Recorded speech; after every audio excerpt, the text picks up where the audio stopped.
Hello. Well, you guys in America who think you've got a head of state who doesn't know where he's going, might spare a few crumbs of pity for us here in the UK. Biden may lose his sense of direction on the White House lawn, but Sunak loses his sense of direction. No, I mean, he doesn't know where he's going in any sense of the word. And that's because, just like Biden, he was chosen to be a figurehead for a backroom committee. Biden and Sunak, both of them are like the blind man in a game of blind man's buff, you know, where they put this cloth round your eyes and then people shout directions at you and tell you where to go. But there are a whole load of them shouting mutually contradictory instructions. Turn right, turn left, no, turn round, turn back, go forward. And the poor guy with the scarf doesn't know what to do.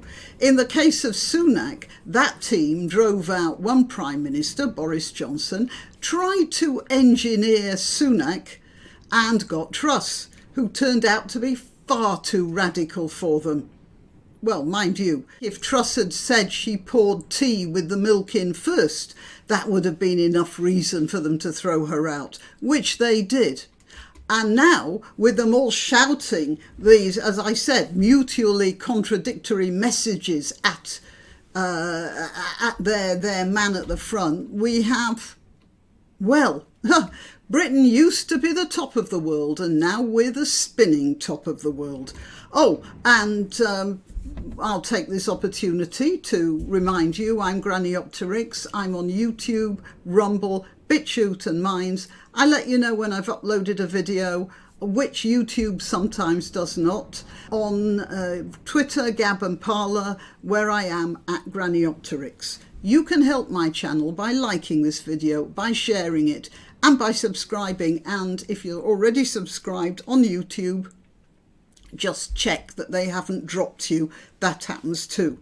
You can also help financially by Buy Me a Coffee or one of the other links below. All right, so let's get back to Rishi Sunak. Now, I'm not saying that that this country is the spinning top of the world, governmentally speaking, without something to back up my contention. So let's take a look at a couple of examples for me to make my case. This headline is from before he got the job. Rishi Sunak vows to ditch EU laws holding Britain back. He vows, you see, he vows. Remember that. That's a promise. Rishi Sunak on Saturday brandished his Brexiteer credentials. When was this? This was July, wasn't it? I don't see a date on it here. Oh yeah, July of this year. Promising a bonfire of EU laws getting in the way of British businesses to trigger a new Big Bang.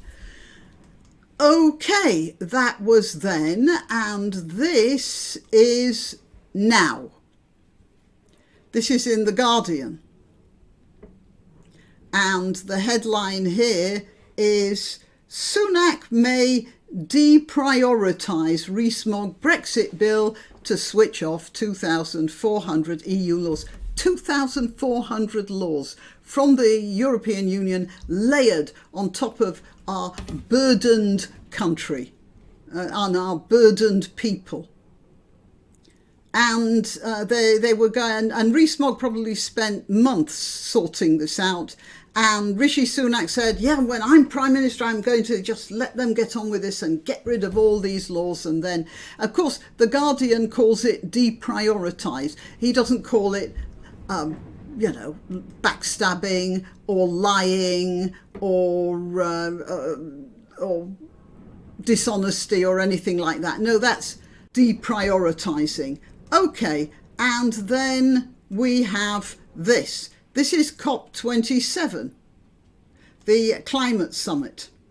Rishi Sunak will not attend COP27 climate summit, it says here. COP27.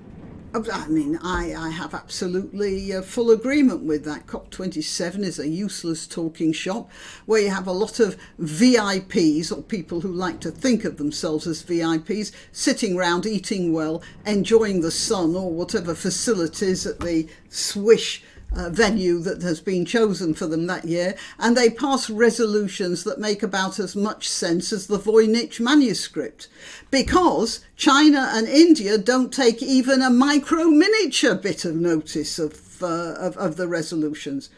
But, you know, all the participants get to feel important for a few days.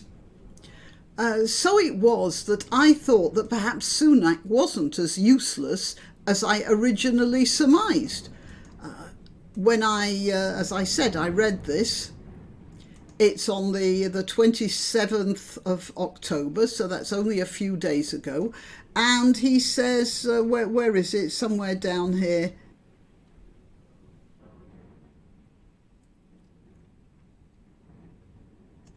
He says he's too busy. His predecessor had reportedly planned to go at least one day of the summit, but Sunak's spokesperson said he had other pressing domestic commitments. In other words, he's too busy, which, you know, sounds pretty good. But now I realise his pressing domestic commitments were consulting the focus group, because a mere 4 days later, wait for it, he's going. Yep. Okay, you know, I suppose I should have known better, shouldn't I? Actually, I did. Till next time. Why not treat yourself or a favoured relative or friend to these magnificent examples of merch? The mugs and t-shirts come in the granniopteryx design or Grambo, with a firearm or the more deadly knitting needles. Go to www.granniopteryx.com, and whatever platform you're watching this on, please click like, subscribe and share.